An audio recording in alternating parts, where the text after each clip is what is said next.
Күндүн маанилүү жаңылыктары менен Жалбырак ТВ каналынын бүгүн программасы. Студияда мен Тимур Владислав. Саламатсыздарбы? Алгач чыгарылыштын кыскача мазмуну менен таанышып алыңыздар. Депутаттар жайкы эс алууга тарады. Төрага Дастан Жумабеков жогорку кеңештин ишмердүүлүгү боюнча маалымат берди. Мурунку өкмөт башчы Сапар Исаковдун Кумтөр менен болгон келишими кайра каралат. Унаалардын номерин кымбат баада сатып, ири өлчөмдөгү пайда көргөн мамлекеттик органдарга кылмыш иши ачылды. Бүгүн 29 июнь күнү жогорку кеңештин төрагасы жайкы тыныгууга чыгуу алдында коомчулукка маалымат жыйынын өткөрдү. Жыйында журналисттердин бардык суроолоруна жооп берип, депутаттардын ишмердүүлүгү боюнча маалымат берди. Төрага учурда 15 депутат жеке турак үйү жок болгондуктан мамлекеттин эсебинен кызматтык батирде жашап жатканын билдирди. 2015 жылы жаңы шайланып келген депутаттар арасында кызматтык батирден, унаадан жана бир жардамчыдан баш демилгеси көтөрүлгөн. Аны коомчулук колдоп чыккан. Бирок бул популисттик кадам экенин айрым турак үй жана унаасы жок депутаттар кыйналаарын айтып чыккандар да болгон. Дастан Жумабеков унаадан жана бир жардамчыдан баш тартып, бирок кызматтык үйдөн баш тартпагандарын кошумчалады. Жогорку кеңештин башкармалыгы бар, иш башкармалыгынын алдында 30 батирлүү квартиралар бүгүнкү күндө бар. Жогорку кеңеши бул атайын салынган өзүнүн мыйзамдык жолу менен. Бүгүнкү күндө бул батирлерде депутаттар жашап атат. 15ке жакын, мен билгениме караганда 15ке жакын депутат бүгүнкү күндө ал жерде жашап атат. Булар кимдер? Бул региондон келген депутаттар.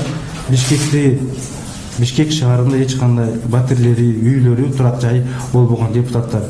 Мисалы, мурун айыл өкмөт болуш деген депутаттар бар, мугалим болуп иштеп келген депутаттар бар.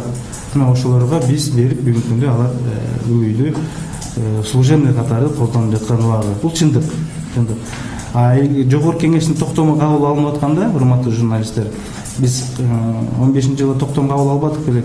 Автоунадан, анан кийин бир жардамчыбыздан баш тартканбыз. Бирок батирлик үйдөн баш тартылган эмес, ал токтомго берген эмес. Ошо бүгүнкү күндө ал жерде 15ке жакын депутаттар бүгүнкү күндө жашап атат. Мурунку өкмөт башчы Сапар Исаков Кумтөр боюнча кабыл алган келишим кайра каралат. Бул тууралуу бүгүн жогорку кеңештин төрагасы Дастан Жумабеков маалымат жыйынын өткөрүп, массалык маалымат каражаттарынын өкүлдөрүнүн алдында парламенттин 6-чакырылышынын 3-отурумунун отчетун берип жатып билдирди. Спикер жыйында Абылгазиевдин өкмөтү Кумтөр боюнча жаңы келишимди иштеп жатканын кошумчалады. Эскерте кетсек, 2009 жылдагы келишимге ылайык Кумтөрдөгү кенден чыккан зыяндуу калдык сактоочу жайды кармоо үчүн Центра Голд жыл сайын $6 миллион которуп, акча Кыргызстандагы банктарга сакталаары дагы белгилүү. 2017 жылы мурдагы премьер-министр Сапар Исаков экологиялык талаштарды жөнгө салуу боюнча Центра компаниясы менен келишимге кол койгон. Кумтөр маселеси боюнча мурунку өкмөт башчысы келишим түзгөн. Бирок бул келишимди бүгүнкү күндө жаңы өкмөт башчысы келип, Абылгазиев Мухаммед Калышекевич, өткөндө мен бир аз мындай кабар алдым. Жаңы келишимдер каралып атат азыр. Кумтөр менен экологияга болгон, биздин да экономикабызга кандай салым кошот Кумтөр, анын иштелиши тагдыры боюнча өкмөттө жаңы келишим каралып атат. Бирок мен келишимди азыр кандай жыйынтыктай айта албаймын. Андан кийин тийиштүү комитетке бул келишим күтүп атабыз биздин жогорку. Бул комитетте каралып, тийиштүү комитетте өзүнүн жыйынтыгын берет. Бирок мен ойлоймун, бул өкмөт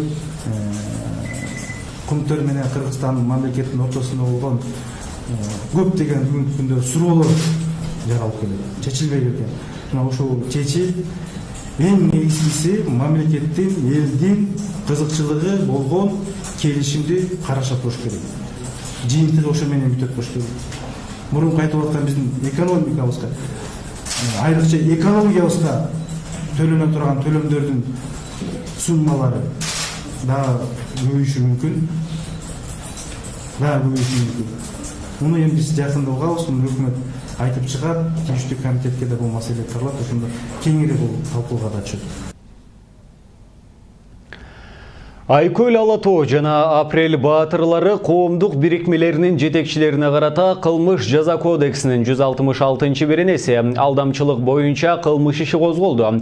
Бул тууралуу Азаттык кабарлады. Тиешелүү документтерге таянып, кылмыш ишин экономикалык кылмыштарга каршы күрөш кызматы ачкан. Маалыматка караганда, алар Апрель окуясынын катышуучуларын социалдык колдоо үчүн 2,1 миллиондон ашык сомго бааланган көмүрдү өөнөгөн деп айыпталууда. Айкөл Алатоо коомдук бирикмесин 2010 жылы 7 апрелде Борбордук аянтта жарадар болгон жарандар түзгөн. Аны КСДП партиясынан парламентке депутат болуп, былтыр мандатын тапшырган Мээрбек Мискенбаев жетектейт. Мамлекеттик каттоо кызматынын бардык каттоо экзамен бөлүмдөрү 3-июлга чейин дем алышсыз иштейт. Бул тууралуу аталган мекеменин маалымат кызматы билдирди. 2-июлда транспортты кайра каттоо боюнча иш-чара аяктайт. Автотранспорт ээлери көп болуп жаткандыктан 29-30 июнда жана 1-2 июлда аталган бөлүмдөр 8:30тан 21:00га чейин иштейт. Маалымат боюнча 2 апрелден 28 июнга чейин 113.193 киши машинасын кайра каттаткан. Белгилей кетсек, 3 июлдан тарта өкмөттүн 26 июнда кабыл алган токтому күчүнө кирет. Ага ылайык автотранспортты кайра каттатуу анын базар баасындагы наркынан 1%дан 0,3%га чейин жетет. Андыктан мамлекеттик каттоо кызматы автоунааны ишеним кат менен айдап жүргөндөрдү жыл аягына чейин машинаны кайра каттатууга чакырат. Башкы прокуратура Инфоком мамлекеттик ишканасы менен монополияны жөнгө салуу агенттигинин кызмат адамдарына карата кылмыш ишин козгоду. Бул тууралуу Башкы прокуратура кабарлады. Маалыматка караганда 2016 жылдын 31 майында Инфоком ишканасы аталган агенттик менен макулдашып, бир транспорттун номурун даярдоо акысын 32,6 сомго мыйзамсыз көтөргөн. Жогорулатылган тарифтин жыйынтыгында автоунаалардын номурун даярдоо борборунун жетекчисине бир айда 240.608 сом жана техникалык кызматкерлерге 163.712 сом төлөнгөн. Ал эми 2016 жылдын 10 ноябрында башка тариф бекитилип, бир номур белгини даярдоо акысы 9 сом 50 тыйынга жогорулатылган. Натыйжада бааларды жөнгө салуу мыйзамын бузуу менен 2016 жылдын майынан 2017 жылдын 31 декабрына чейинки аралыкта автоунаа ээлеринен 6 миллион сомдон ашыкча акча алынгандыгы кабарланууда. Урматтуу көрүүчүлөр, мен сиздер менен 2 жумага коштошом, бирок жаңылыктар түрмөгү Жалбырак ТВ каналында улантыла бермекчи. Саламатта туруңуздар.